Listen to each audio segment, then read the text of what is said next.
todos e todas, eu me chamo Cristina Donza Cancela, eu sou da Universidade Federal do Pará, da Faculdade de História, do Programa de Pós-Graduação em História Social da Amazônia, e eu estou aqui a convite do GT Mundos do Trabalho para falar um pouco de gênero e trabalho para vocês a partir da minha pesquisa sobre imigração portuguesa para o Pará.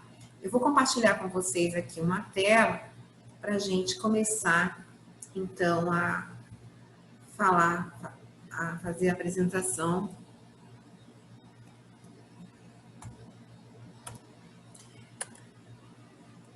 Eu já começo justificando o período com o qual eu trabalho. Eu trabalho com esse quase 100 anos de imigração portuguesa para o Pará. Vejam, é de 1834 a 1930, não é? Por que essa data? Primeiro, 1834 é o primeiro registro de passaporte que eu consegui. Nós trabalhamos apenas com as mulheres que vieram do distrito do Porto para o Pará. E lá no arquivo do distrito do Porto, o primeiro registro data de 1834 para o Pará, né? Do Porto para o Pará. É de 1834, daí a gente tem essa data como marca. Em 1930, por conta do início do Estado Novo.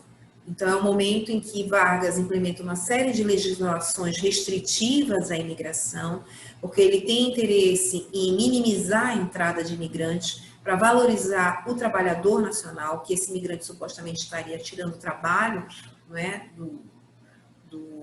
atrapalhando o mercado, né, desse trabalhador nacional. Então, ele vai implementar uma série de restrições à imigração. Mas também há um aspecto regional, porque você sabe que de 1850 a 1911 a gente tem o boom da borracha na região amazônica. Com isso, há um deslocamento muito grande, não só de imigrantes, mas também de nacionais para o Pará. Há um deslocamento de população muito intenso. E isso vai até 1911. Então, eu resolvi estender ali até 1930 para ver como esse deslocamento se movimentou com a crise. Será que se manteve o fluxo de imigrantes? Será que ele reduziu? Se reduziu, foi para quanto essa redução? Então, eu estendi para além do boom da borracha para ter aí poder fazer essa comparação entre o auge e a queda do período gomífero. Aqui, para um mapa de Portugal, para vocês terem noção a partir de onde eu estou falando. Eu vou trabalhar com a migração desse distrito aqui, que é o distrito do Porto, localizado ao norte de Portugal.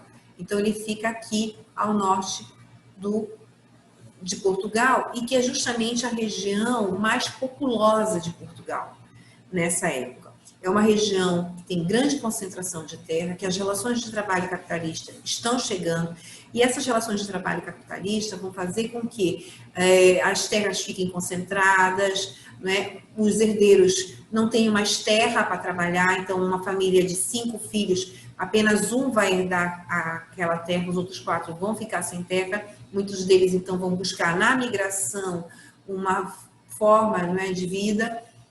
Por outro lado, essa região também vai sofrer mudanças nas relações de trabalho, na pesca, no artesanato. Então, você vai ver muito pescador, ourives, artesãos múltiplos, né? Inclusive também pedreiros, né? Pessoas ligadas à construção civil, migrando do Porto para o Pará em busca de emprego. Porque as relações de trabalho capitalista avançam tanto na agricultura, quanto na pesca, quanto no artesanato. Então, é esse o público, né? Esse o perfil desse imigrante que vai chegar, particularmente na segunda metade do século XIX para o Pará. E vem a maior parte deles, não só. Eu trabalhei apenas com esse distrito aqui do Porto, mas eles vêm de toda essa área que está aqui mais escura no mapa, tá? Que são os distritos da região norte, não é, de Portugal. Esse é um pouco o perfil do fluxo migratório que eu trabalhei. Vejam, eu trabalhei majoritariamente com registros de passaporte do Arquivo Distrital do Porto. E vocês observam pelos passaportes que a maior parte das pessoas que vêm é formada por homens, um total de 16.487 indivíduos. As mulheres nesses registros de passaporte, que tiraram o passaporte, foram 1.821, quer dizer, um número bem menor de mulheres. Tirou o passaporte em relação aos homens, durante todo o período que a gente trabalha, de 1834 até 1930. Contudo, eu quero chamar, desculpa, atenção para vocês, da razão de sexo. Né? O que eu quero dizer com isso? Eu estou mostrando aqui para vocês, desculpem, essa razão de sexo, que diz mais ou menos, dá para a gente perceber o seguinte. Na primeira metade do século XIX, particularmente 1841 e 1850, você tem para cada 99 homens que chegavam no Pará, uma mulher. Ou seja, é realmente um número bastante assimétrico. Né? Você tem 99, para cada 99 homens que chegam, apenas uma mulher. Então, há um volume de chegada masculina bem maior que a feminina. Contudo, isso vai reduzindo quanto mais a gente se aproxima do final do século XIX, início do século XX. Então, se vocês observam, vamos supor aqui, em pleno auge da economia da borracha, que é essa década de 1871 e 1880, você tem a cada 20 homens que chegam, uma mulher. Olha como já reduziu bastante, né, essa discrepância em relação à chegada de homens e mulheres. E isso vai se acentuar ao longo das décadas. Né? Se você pega aqui já a primeira década do século XX, os anos de 1901 a 1910, você tem para cada 9 homens que chega uma mulher. Tá? E esse número vai ficar ainda mais equilibrado na última década do nosso trabalho, que é entre os anos de 1921 a 1930, quando você observa que a cada 2 homens que chega uma mulher. Então, praticamente pareia ali a entrada de imigrantes do sexo masculino com a do sexo feminino. Então, você vê que cada vez, com o final do século XIX e início do século XX, aumenta o volume de mulheres que migram do distrito do Porto para o Pará. Tá? Chegando, inclusive, a ficar quase pareada, em equilíbrio com o número de homens que também chega neste mesmo período. Agora, é importante eu dizer para vocês o seguinte, essa migração, ela não é uma via de mão única, ou seja, a pessoa sai do Porto, chega em Belém ou chega no Pará e não volta mais, nunca mais para Portugal, ou simplesmente vai morar no Pará e nunca mais vai ver a terra natal. Não, o que você observa muitas vezes é uma migração pendular, pessoas que vão e voltam muitas vezes de Portugal para o Pará, do Pará para Portugal, em busca muitas vezes até de trabalho, sazonais. Né? Então, época de colheita, retorna para Portugal. Né? Época de crise da borracha aqui, a borracha a gente sabe que ela tem ao longo do ano, tem um período da safra, da colheita, e tem um período do inverno em que isso cai, né? A coleta de borracha cai. Então, assim, isso tudo, essa sazonalidade econômica, seja lá em Portugal, seja aqui no Pará, reflete também nessa movimentação de pessoas, né? O trabalho interferindo nessa dinâmica do cotidiano desses imigrantes. Então, muitas vezes, elas migram para o Pará, mas retornam para Portugal em busca de um trabalho sazonal e, fim desse trabalho, voltam novamente para o Pará. Então, essa migração pendular, ela está presente tanto na migração masculina quanto na feminina, em função do trabalho. Eu tenho aqui a situação, por exemplo, da lavadeira Eduarda, que é uma viúva, que fez 3 viagens para o Pará, com 40, 42 e 43 anos. Tá? A mesma coisa a costureira Ema, que fez 6 viagens para o Pará. Né? Ela chegou com 34 anos pela primeira vez. Quando ela chegou, ela estava na condição de casada, mas depois, em 28, ela já aparece como divorciada, né? Com 42 anos de idade. Então, vejam, não são pessoas ricas, não são pessoas proprietárias, não são comerciantes, né? São mulheres trabalhadoras. E a gente não sabe exatamente o que elas foram fazer no Porto, né? Por que elas foram ao Porto? Podem ter ido por conta desse trabalho sazonal, podem ter ido por conta de eventos dentro do ciclo de vida, como batizados, casamentos, falecimentos.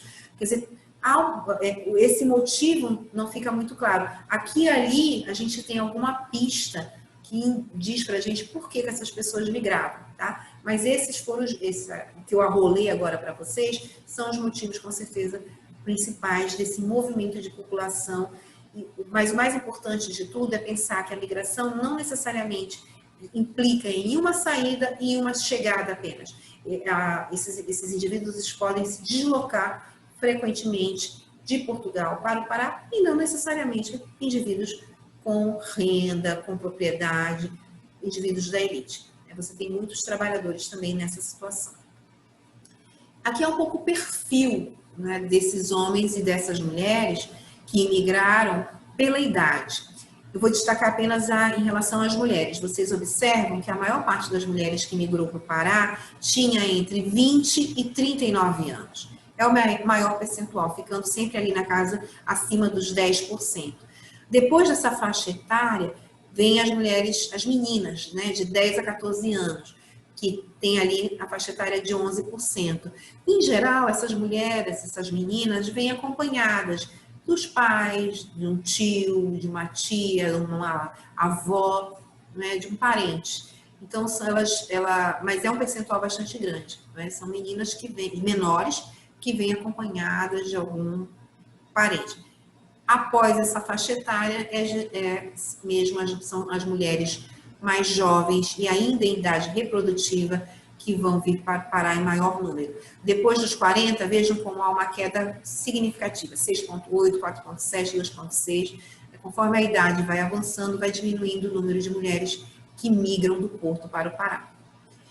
Aqui eu tenho a migração por condição social. Eu sei, então, que são mulheres jovens que vêm, e a maior parte vai chegar aqui no final do século XIX, início do XX, mas elas são o quê? Solteiras, casadas? Pela nossa amostragem, vocês observam que no início do século XIX, nas primeiras décadas do século XIX, a maior parte das mulheres que vêm é casada, ou seja, elas vêm acompanhando os maridos. Vejam que elas se sobrepõem ao número de solteiras. 67% para 33 casada, 83 para 17, 53 para 38, 54 para 30, ali no iniciozinho da segunda metade do século XIX. Então, as casadas predominam sobre as mulheres solteiras. Contudo, isso vai mudar com o avanço da economia da borracha. Então, com o boom da borracha, com o aumento nos serviços, né? E aqui também uma outra coisa contribui, que é a navegação a vapor. A navegação a vapor, ela vai diminuir o tempo de viagem, vai melhorar a condição da viagem. Provavelmente isso vai influenciar na decisão das mulheres de migrar, porque elas vão passar menos tempo viajando e uma condição, uma qualidade de viagem maior.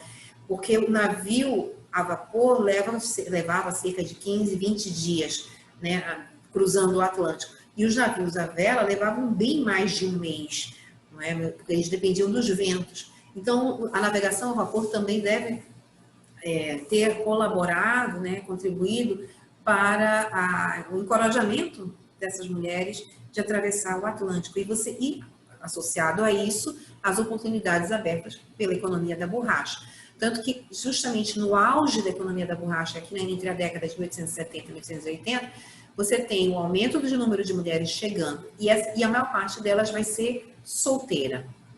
Então, você vê aqui, olha, 46% de mulheres solteiras e 44% de mulheres casadas. Começa a se inverter.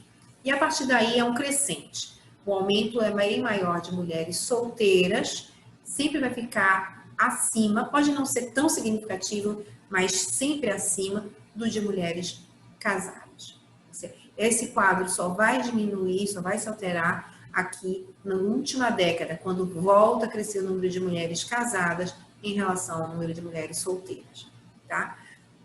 E aqui eu quero destacar uma questão que é a assimetria de gênero que a legislação nos permite observar. Porque, vejam, as mulheres desse regulamento, que é um regulamento de 7 de abril de 1863, ele diz o seguinte: a mulher casada, para viajar, para tirar passaporte, tem que ter autorização do marido. Ela não pode viajar sem a autorização do marido. Então, assim como os menores não podem viajar sem a autorização dos pais. E os funcionários não podem viajar sem a autorização dos seus superiores. hierárquicos. Então, você vê que a mulher aqui, ela é infantilizada, não é? Ela fica na mesma condição dos menores na legislação. Você vê aqui uma primeira assimetria de gênero. Eu queria chamar a atenção para uma segunda assimetria de gênero também, que é justamente a invisibilidade dessa migração feminina. Se vocês vão lembrar, olha, aqui no meu primeiro slide eu disse a vocês que eu computei 1.821 mulheres, 1.821 passaportes de mulheres do Porto para o Pará. Contudo, muitas mulheres migravam na condição de acompanhante. O que quer dizer isso, Cristina? Quer dizer o seguinte, havia nessa época os passaportes coletivos. Então, o homem, que era o cabeça de casal, tirava o passaporte, pagava por ele, e só era contabilizado. E, ao realizar a viagem, né, ele não viajava sozinho, viajava com a sua família. Mulher, filhos, muitas vezes criados, parentes. E essas pessoas não eram contabilizadas, vinham só referidas no passaporte. Então, dizia assim, José de Abreu, acompanhado de sua esposa, 3 filhos e uma criada. Então, você não sabe o nome da esposa, você não sabe a idade, você não sabe em que ela trabalhava, não é? Mas tem lá a referência de que ele viajava com a esposa. Só é contabilizado o homem, que é o cabeça de casal, que foi quem tirou o passaporte. Então, os acompanhantes não são contabilizados. Então, você vê que nessa situação, nós achamos 1.205 mulheres. Ou seja, como eu disse há pouco, se 1.800 mulheres tiraram o passaporte, sendo titular do passaporte, 1.200 mulheres não tiraram o passaporte, mas mesmo assim migraram para o Pará, na condição de acompanhantes. Tá? É um número bastante significativo, quase tão próximo quanto aqueles 1.800 que eu me referi há pouco. Quem elas eram? Eram esposas, eram filhas, eram irmãs, eram enteadas, eram criadas, sobrinhas, netas e cunhadas. E tias. Tá? Além dessa invisibilidade numérica, a gente tem também a invisibilidade do trabalho. Porque pouquíssimas vezes no registro vinha a ocupação da mulher. Então, a parte de ocupação vinha em branco. Não é? E quando vinha alguma informação, muitas vezes vinha numa expressão chamada serviços domésticos. Não é? Que eu digo que é um grande guarda-chuva que pode abrigar uma lavadeira, uma criada, uma ama de leite, uma padeira, não é? Uma passadeira. Então, você não sabe exatamente o que essa expressão serviços domésticos quer dizer, né? Isso indica, e também você não sabe se ela exercia os serviços domésticos na casa dela, sem receber, ou se ela fazia os serviços domésticos para outrem, recebendo. Né? Se ela recebia por essa atividade de lavadeira, passadeira, criada, ama de leite, cozinheira, você não sabe, porque aí era apenas dito serviços domésticos. Uma invisibilidade do trabalho feminino. Por outro lado, o número de mulheres criadas que vêm junto com as famílias é muito grande. Então, em vários, você vê aqui, ó, 9 criadas vieram na condição de acompanhantes, mas 9 é o número citado, é o número referido, não é?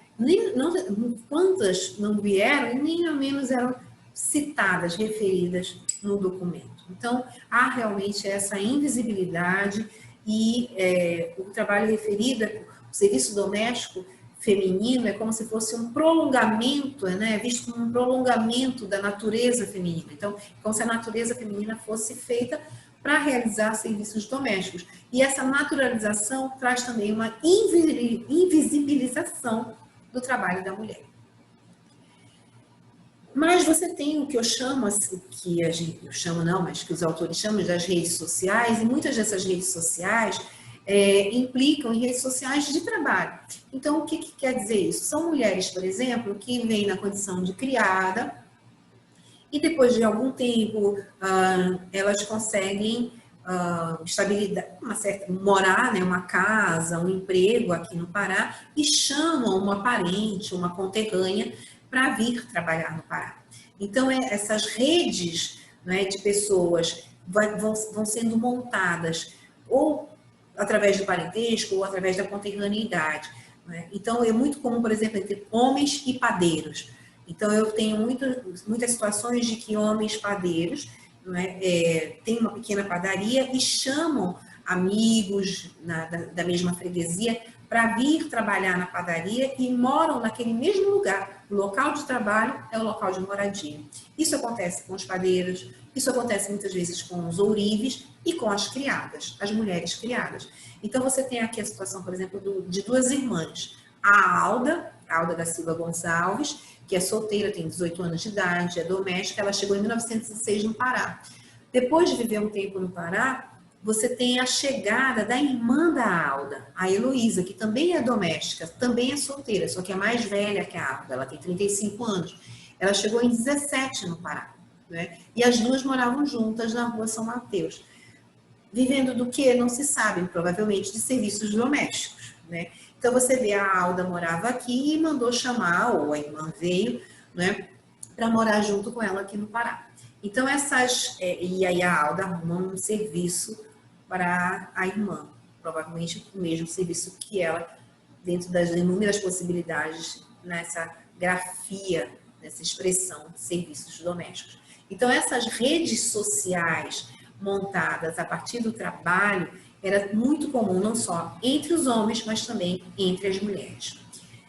E aqui, para finalizar a minha apresentação, é importante dizer que essas mulheres que chegaram, principalmente no final do século XIX, início do XX, a maior parte delas ainda numa idade jovem, reprodutiva, não é? E que vinham na condição de solteira, parte delas casou-se aqui em Belém, né? E eu recupero essa trajetória delas pelos registros de casamento civil, particularmente aqui eu trouxe as da paróquia da Sé, coletadas pelo Daniel Barroso, em que elas é uma das paróquias mais antigas de Belém, e em que você percebe bem esse movimento de casamento, né, de mulheres e homens portugueses. Para vocês terem uma ideia, a faixa preta é de homens, a faixa mais acinzentada representa as mulheres. Então, quando você vê aqui, olha, a maior faixa é essa daqui, de mulheres. Representa o quê? As mulheres que casaram com um cônjuge português. Ou seja, a maior parte das mulheres que chegaram aqui em Belém solteiras casou-se com um português. Tá? Ou seja, priorizaram o casamento endogâmico. Já os portugueses não. A maior parte dos homens portugueses que casou-se em Belém, casou com uma cônjuge paraense, certo? Eles preferiram o casamento exogâmico. O número de portugueses que casou com uma mulher portuguesa, olha, é menor do que aqueles que optaram por casar com mulheres paraenses. Já essa relação é inversa quando se pensa nas mulheres. A maior parte das mulheres casou-se com homens portugueses. As que casaram com paraenses, olha, é só essa pequena faixa aqui. Realmente é uma diferença bastante grande.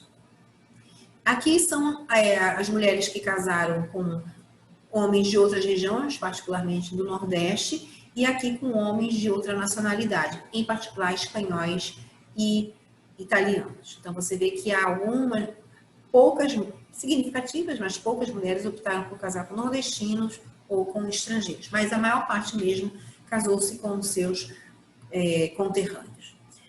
Bom, gente, era isso que eu queria compartilhar com vocês, é um pouco da minha pesquisa sobre a imigração portuguesa, tentando ver essa invisibilidade, né, não só do fluxo feminino, né, dessa migração feminina, as mulheres estão migrando, mas muitas vezes esses números da imigração são subsumidos em função dos passaportes coletivos, dessa legislação que é assimétrica, né, em que a mulher tem que pedir autorização para o marido para migrar, ela não tem autonomia, ela é infantilizada, e que se reflete também no mundo do trabalho, à medida em que a ocupação dela pouco é referida.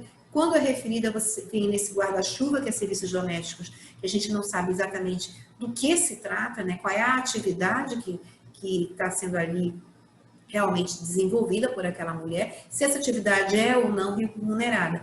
Mas, a despeito dessa invisibilidade, essas mulheres migram, né, têm agência, trabalham e vivem desse seu trabalho, e com essa sua renda, viajam, se deslocam do Pará para o Porto, em várias viagens, isso requer dinheiro para tirar a documentação, dinheiro para pagar a passagem, e elas então, se elas têm esse dinheiro e não são casadas, então é porque elas trabalham e recebem por esse trabalho.